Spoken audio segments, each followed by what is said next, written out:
Welcome back. Telugu సంవత్సరాది పరాభవనామ సంవత్సర ఉగాది వేడుకలను శ్రీకాకుళం జిల్లాలో అంగరంగ వైభవంగా నిర్వహించారు.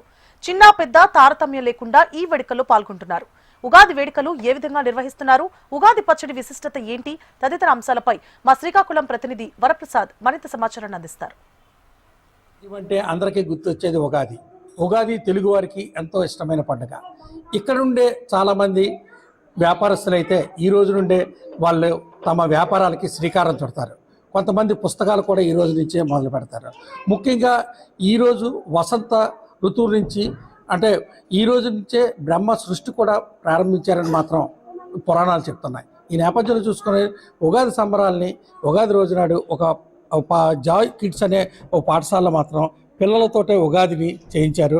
అంటే ఈ ఉగాది ఒక్క తెలుగు రాష్ట్రాలకే కాకుండా ప్రతి రాష్ట్రంలో కూడా ఒక్కొక్క పేరుతో ఒక్కొక్క పద్ధతులను వాళ్ళు చేస్తున్నారు. ఆ పద్ధతులన్నీ ఇక్కడ చూపించే విధంగా పిల్లలలోని సృజనాత్మక శక్తిని బయటికి వెలితీసే విధంగా వీళ్ళన్నీ చేస్తున్నారు. ఈ నేపథ్యంలో ఈ ఉగాదిని ఏ విధంగా వీళ్ళు సెలబ్రేట్ చేసుకుంటున్నారు, ఈ షడ్రుచుల తాలూకా విలువలు ఏమిటి, పిల్లలకి ఏమైనా చెప్పారా లేదా అన్న అంశాన్ని మన దగ్గర ప్రిన్సిపల్ మేడం ప్రియ.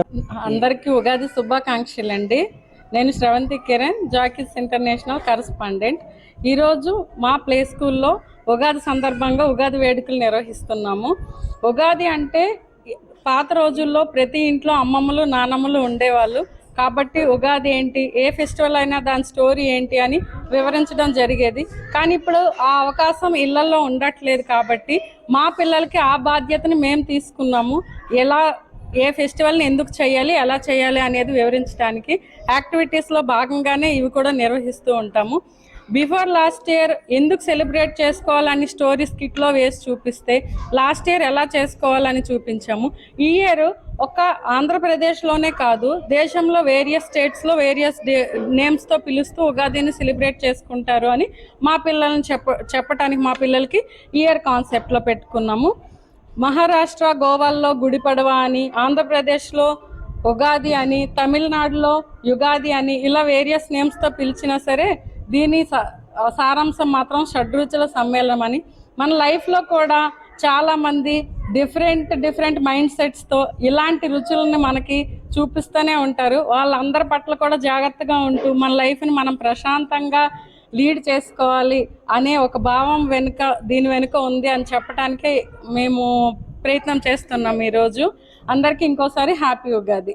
అమ్మ చెప్పండి, ఈ ఉగాది సందర్భంగా చిన్నపిల్లలకి, ఎందుకంటే చదువుకునే పిల్లలకి అందరికీ మీరు నేర్పిస్తున్నారు, ఈ విధంగా మీరు చూసుకొని సరే ఉప్పు పట్టుకున్నారు, అసలు ఈ షడ్రుచులు ఏమిటి అనేది పిల్లలకి ఏమైనా చెప్పారా?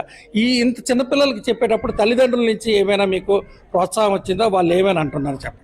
ముందుగా అందరికీ ఉగాది శుభాకాంక్షలు. సార్, మోస్ట్లీ ప్లే స్కూల్స్ అనగానే పిల్లలకి ఆడుకొని పంపించేస్తారు అనుకుంటారు, కానీ మేము ఆ కల్చర్ మార్చాలి. అన్నీ మేము ఏం సెలబ్రేట్ చేస్తాం, మన పెద్దవాళ్ళ నుంచి మనం ఏం నేర్చుకున్నాం, అవన్నీ పిల్లలు ఈ వయసులో నేర్చుకుంటే పెద్దయ్యాక వాళ్ళు ఇంకో నలుగురికి చెప్పగలరు. అవన్నీ మంచిగా మనకి మన అమ్మమ్మలు తాతయ్యలు అమ్మా నాన్నలు ఎలా నేర్పించారో ఈ పిల్లలందరికీ మేము అది అవ్వాలనుకుంటున్నాం, మేము అలా నేర్పించాలనుకుంటున్నాం. పేరెంట్స్ నుంచి కూడా కోఆపరేషన్ మాకు బాగుంది సార్. అందుకే ఈ ఒక్క ఉగాది కాదు, మేము అన్ని పండుగలు చేస్తూ ఉంటాం. ఓన్లీ తెలుగు పండుగలు కాకుండా క్రిస్మస్ చేస్తాము, రంజాన్ చేస్తాము, అన్ని కల్చర్స్ వాళ్ళకి నేర్పిస్తాము. సో పిల్లలు అనగానే ఫోన్ ఎడిక్షన్ వచ్చేసి ఫోన్లో ఉగాది అని వాట్సాప్ మెసేజ్ షేర్ చేసుకోకుండా రియల్గా ఏ రుచులు వాడతాం, ఏం నేర్చుకుంటాం, ఒక్కొక్క ఫీలింగ్ మనకి ఉంటుంది అని చెప్పి పిల్లలకి నేర్పించాలనుకుంటున్నాం. అదే అమ్మా, ఇప్పుడు ఈ షడ్రుచులు ఉన్నాయి కదా, ఆ షడ్రుచుల తాలూకా ఎక్స్ప్లెయిన్ చేస్తారా మీరు ఒకసారి? సో షడ్రుచులు అనగా 6 ఉంటాయి. సో అవి పులుపు చింతపండుని వాడతాం, కారం పచ్చిమిర్చిని వాడతాం, చేదు వేప పువ్వుల్ని వాడతాం, తీపి బెల్లాన్ని వాడతాం, వగరు మామిడికాయని వాడతాం, అలాగే ఉప్పుని వాడతాం. సో వీటి వల్ల మన లైఫ్లో మనం ఎన్ని చూస్తున్నామో సో వాటిని వీటిలో మనం తెలుసుకోవచ్చు. ఇది విన్నారు కదా, షడ్రుచుల తాలూకా వివరణ కూడా ఇక్కడ చక్కగా పిల్లలకి అర్థమయ్యే రీతిలోని ఈ స్కూల్లోని, అంటే ఈ చిన్న పిల్లలకు కూడా, ఎందుకంటే ఏ రాష్ట్రంలో ఏటి ఉంటుంది అనేది కూడా ప్లకార్డు ప్రదర్శనతో పిల్లలకి నేర్పిస్తున్నారు. అలాగే మన హైందవ ధర్మంలో ఉన్న ప్రతి పండుగ, అలాగనే హిందూ ధర్మంలో కాకుండా ఇతర పండుగలకు కూడా వీళ్ళు వాళ్ళకి అర్థమయ్యే రీతిలో కూడా చెప్తున్నారు. ఏదేమైనప్పుడు మాత్రం శ్రీకాకుళం జిల్లాలోని ఇటువంటి పాఠశాలలోని మన సనాతన ధర్మానికి పెద్దపీట వేస్తూ అన్ని మతాలు సారాంశాన్ని కూడా తెలిపే విధంగా ఈ స్కూల్లో చేస్తున్న వారికి వీళ్ళకి హ్యాట్సాప్ చెబుతూ మరొకసారి ఈ స్కూల్ వాళ్ళతో పాటు ఈ HMTV ప్రేక్షకులకు కూడా ఉగాది శుభాకాంక్షలు తెలుపుకుంటూ శ్రీకాకుళం నుంచి కెమెరామెన్ గోపితో వరప్రసాద్, HMTV